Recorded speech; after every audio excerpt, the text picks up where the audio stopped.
Hey, what's going on YouTube? It's Private KJ, Shot Callers Podcast, back here with another video. Today, we are going to be discussing tonight's games, Monday, March 15th, 2021, okay? If you enjoyed this type of recap, don't forget to leave a like and subscribe. Turn on post notifications so you never miss a beat, okay? I know I traditionally do it the day after in the morning/afternoon, but I think now that I truly kind of get the sense of what it takes to get to the top of YouTube if I want to be a bigger known NBA channel, I just need to be posting more consistently. It's just that simple.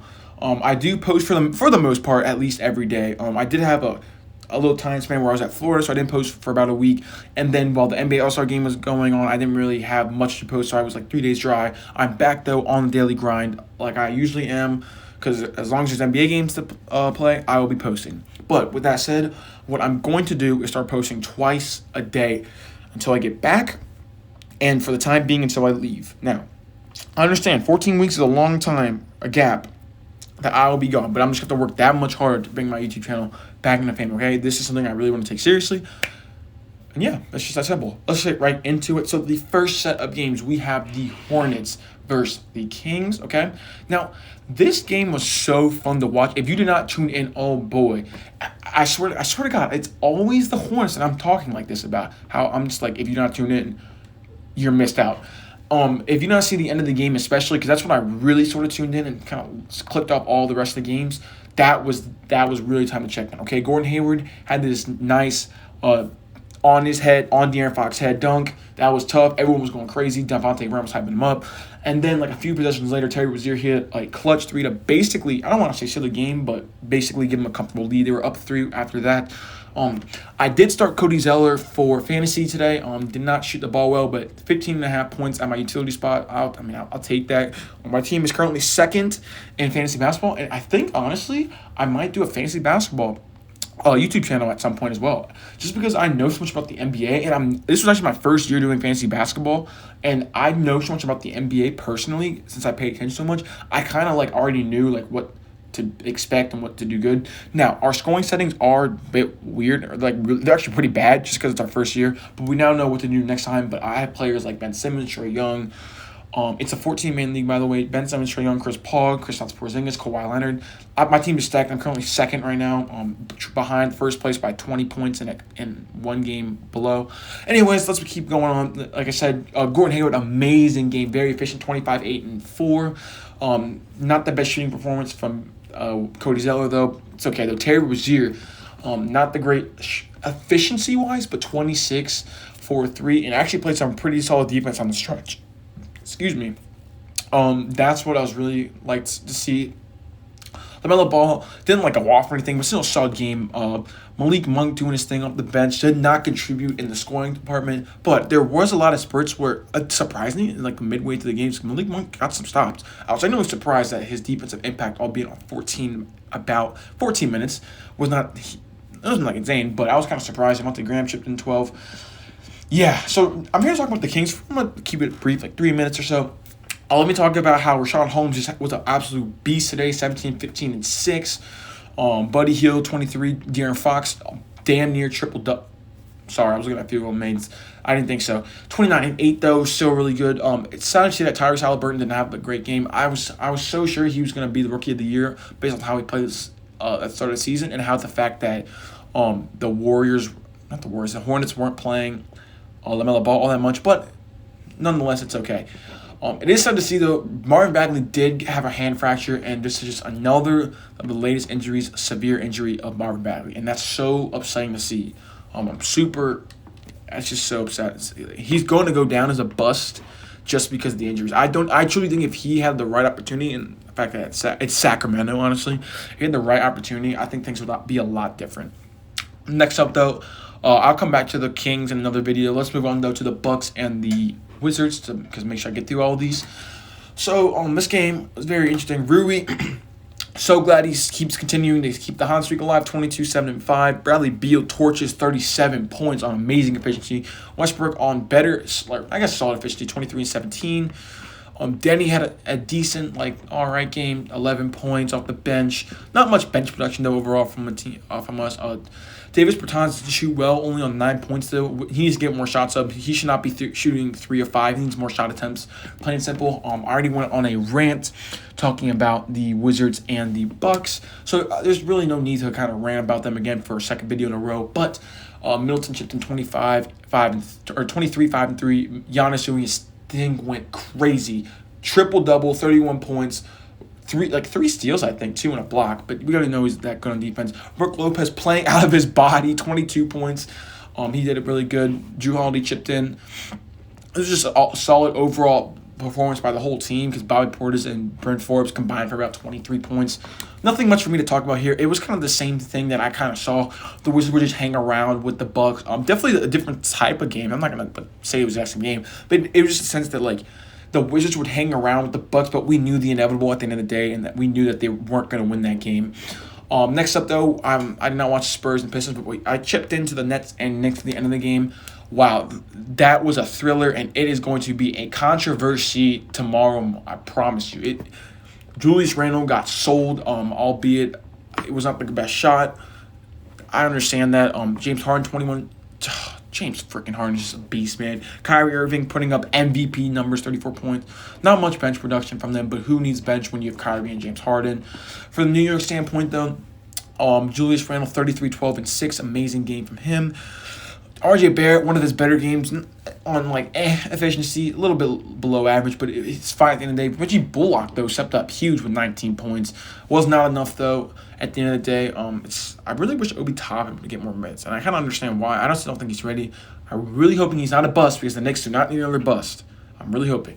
But, yeah, I'm not going to really talk much here for this game, just for the fact that it's going to be a controversy tomorrow about the game. Yeah, I'm very curious to see what's going to come out on that review based off the Julius Randle. He was pissed, though. It really was. I wasn't able to watch the Mavericks and Clippers game, though, but Nuggets, Pacers, I tuned in for. That was a pretty solid game up until the end.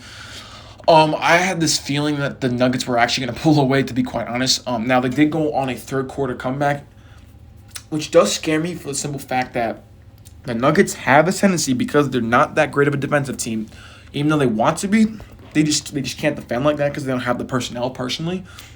In my opinion, that's what I think.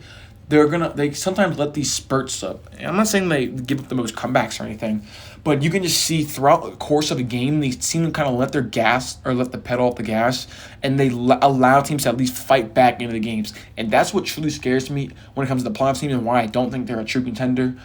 So that's something to look out for, though. Albeit, let's say Michael Porter Jr. had 20 and 8. Jokic didn't have 10 assists, but 32 and 14. He had 5 assists, but really good game from him.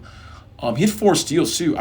Fun fact, Jokic is averaging like 1.6 steals, I believe. He's still not a great defender or anything, but that's something they can look into. That'll help his MVP candidate. If somebody looks at that stat and says, wow, Jokic is averaging 1.6 steals, that's interesting. Will Barton, 20 points. Murray, 16, 6, and 8. Jermichael Green stepped up big. He did have some ice on his shoulder. I hope he's okay.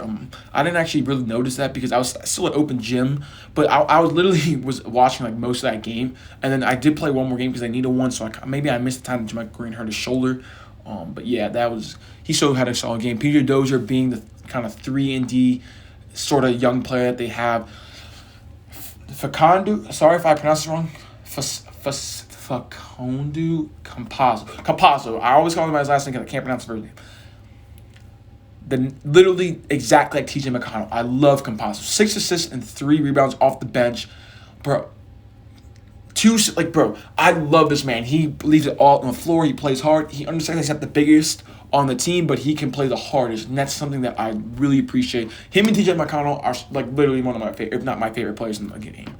I really do enjoy seeing stuff like that and players like that kind of be that player that's just like, I know I'm not the biggest and the strongest, but I know I will play the hardest, and that's something you can appreciate. Curious to see what his minutes are going to be in the playoffs, because at the end of the day, I think you need to have your best players out on the floor. And Campazzo can shoot the 3-ball, so that will keep him and give him a chance to play, but I think realistically in the playoffs, 15 minutes a game is probably the best option for him. Sabonis 29 and 10, damn near triple double. Was not aggressive though in this game. He only shot 11 shots. It was evenly distributed. 16 shots from Brogdon, 11 shots from LeVert, and 16 shots from Justin Holiday. But that's not acceptable. And 9 shots from Miles Turner. I'm sorry about that. But Sabonis needs to be more aggressive. Even if he isn't shooting his shots, he needs to be aggressive in putting that pressure on the defense, because that's what's really going to be able to help him in the drive and kick game, which will get him even more assists, even though he had 10 assists. Justin Holiday, though, chipped in with 19 on good efficiency. Malcolm Brogdon, 24 points. Malcolm Brogdon scoring, even though he's a 20-plus per game scorer, it's so weird because he just normally gets his shots in the flow of the offense and isn't really like an ISO scorer, which is nothing wrong with that. But I think that's really what the downfall is on my prediction on the pace, because I truly just thought that Brogdon was going to be like kind of ramp up his scoring as the season gone on. That just hasn't happened. Nothing wrong with that, though. He's still a really good player. McConnell, though, did not have his best game today, but still played hard defense, which I like to see, of course. Aaron Holiday continues to be really bad this season. That's a little scary because he's actually one of my sleepers, so that's something I am wrong about, which sucks. But, yes. I did not watch the Grizzlies and Suns game, but I did put up money on the Suns versus the Grizzlies with a friend of mine, won $20. Not much, $20, so I'm glad to take that. And as of right now, of me recording this video, the Warriors are getting flooded by the Lakers. Yeah, there's nothing much for me to talk about here. I was going to actually I was debating waiting if this game was closer to drop the video. No point in that. Nothing much I can really talk about. It's literally just this. I'll literally describe it. If you have not watched any of this game, this is exactly how it's going. Steph Curry is doing everything that he can. No one else is pitching in on the Warriors offensively outside of Andrew Wiggins, and 15 points from Wiggins is not enough. Even though it is on really good efficiency, might I add. Looney hasn't made a shot. Kelly Oubre isn't just not doing enough. Defensively hasn't been that great. Draymond Green's impact was just not felt this game, regardless of him shooting 0% from the field. No one on the bench for Golden State is literally doing anything outside of James Wiseman. I mean, Nico Mannion has 15 minutes played. Jordan Poole has 16 minutes played. That's not good enough. You need better veterans off the bench. Not that Nico and Poole don't have upside. It's just right now they're just so young, you can't really trust them and games like that against good teams.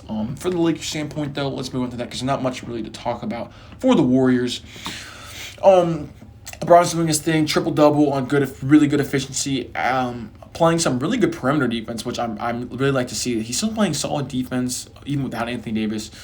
KCP, 14 points on good efficiency. Now, the story of the game for the Lakers is the players off the bench. Montrezl Harrell, 27 points. Draymond Green is, like I said, James Wiseman has his flaws, and Draymond is not good enough to hold down the fort for this team. Harrell, 27 points on 78% shooting from the field. Kyle Kuzma, 17 points on 60-60 splits from the field and 3-point line. Talen Horton-Tucker. Love me some Talen Horton-Tucker. I think he's going to be really good for this team. If Schroeder walks in free agency in the future and they kind of lose some of that guard play, I think Talen Horton-Tucker in the next couple seasons will take over and be really good. 16 points, 6 assists from him, really good.